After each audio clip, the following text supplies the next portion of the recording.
Corona की संभावित तीसरी लहर के बीच एक बार फिर कोरोना संक्रमितों का आंकड़ा बढ़ने लगा है, जिसे लेकर जिला प्रशासन ने कमर कस ली है। उपायुक्त कांगड़ा डॉक्टर निपुण जिंदल ने कहा कि पिछले कुछ दिनों में कोरोना के मामले जिला में बढ़े हैं। खुंडिया तहसील के अंतर्गत एक क्लस्टर बना है और इन लोगों की हिस्ट्री सामाजिक भीड़ का हिस्सा बनने की रही है। संभावित तीसरी लहर को देखते हुए इंदौरा में कोविड मेकशिफ्ट अस्पताल बनाने को सरकार की मंजूरी मिल गई है। 11 नई एम्बुलेंस की व्यवस्था की गई है। कोरोना की दूसरी लहर के दौरान 700 ऑक्सीजन सुविधा युक्त बेड की सुविधा की गई थी, जिसे बढ़ाकर 1100 करने का कार्य चल रहा है। वहीं उन्होंने सभी से कोविड-19 प्रोटोकॉल का पालन करने की अपील की। देखिए, इसमें डेफिनेटली ये बिल्कुल सच बात है कि पिछले कुछ दिनों में हमारे यहाँ जो केसेस हैं वो इंक्रीज़ हुए हैं। स्पेशली एक क्लस्टर्स जैसे हमारे खुंडिया तहसील के अंदर एक गांव के अंदर क्लस्टर आया है, तो कहीं ना कहीं ये जो मैं कहूँगा, क्योंकि जो एक कॉम्प्लेसेंस आ जाती है कि केसेस कम है इस समय, और जो सोशल डिस्टेंसिंग या जो मास्क का उपयोग है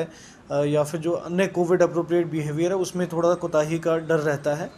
तो इसमें भी जो ये केस हमारा खुंडिया के अंदर आया है, इसमें एक गैदरिंग के अंदर इन सभी लोगों की हिस्ट्री है, उन्होंने अटेंड की थी। तो कहीं ना कहीं जो ये सोशल जो इंट्रैक्शंस हैं वो बढ़ रही हैं, जिसकी वजह से जो चांसेस हैं केसेस बढ़ने के, वो डेफिनेटली हम लोग देख रहे हैं। और मेरी यही अपील रहेगी कि जितने हमारे कोविड अप्रोप्रिएट बिहेवियर है, जिसमें सोशल डिस्टेंसिंग है, मास्क का उपयोग है, जो फ्रीक्वेंट हैंड हाइजीन है, इसका जो विशेष तौर पर जो ध्यान दिया जाना है, वो इससे ज़्यादा किसी भी समय ज़रूरत नहीं है। साथ ही साथ एक प्रदेश के अंदर और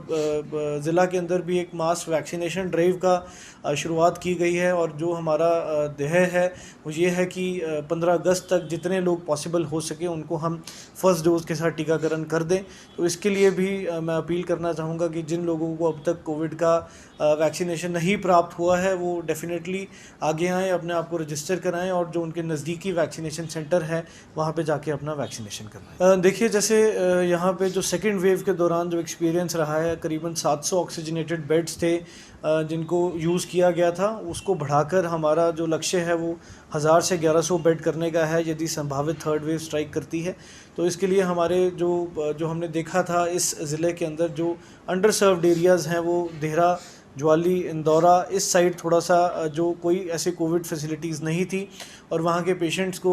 या तो धर्मशाला लाना पड़ रहा था या टांडा ले जाना पड़ रहा था। तो वहाँ पे भी हमने फैसिलिटीज़ क्रिएट करने के लिए इस समय देहरा, ज्वाली और नूरपुर के अंदर तो मेडिकल गैस पाइपलाइन सिस्टम का इंस्टॉलेशन चल रही है, और वहाँ पे हम PSA प्लांट्स भी लगवा रहे हैं, ऑक्सीजन प्लांट्स। और साथ ही साथ इंदौरा के अंदर भी एक 50 बेड का जो मेकशिफ्ट हॉस्पिटल है, उसकी पिछले कल ही सरकार द्वारा अनुमति प्रदान की गई है, उसको भी हम अपना वहाँ पे बनवाने का प्रयास कर रहे हैं, ताकि यदि संभावित थर्ड वेव स्ट्राइक करती है तो ये फैसिलिटीज़ हमारे काम आए। इसके अतिरिक्त जो एम्बुलेंसेस हैं उनको भी सुदृढ़ करने का जो फ़ैसला लिया गया है ज़िला द्वारा, और 11 नई एम्बुलेंसेस जो हम कोविड के लिए यूज़ कर सकते हैं,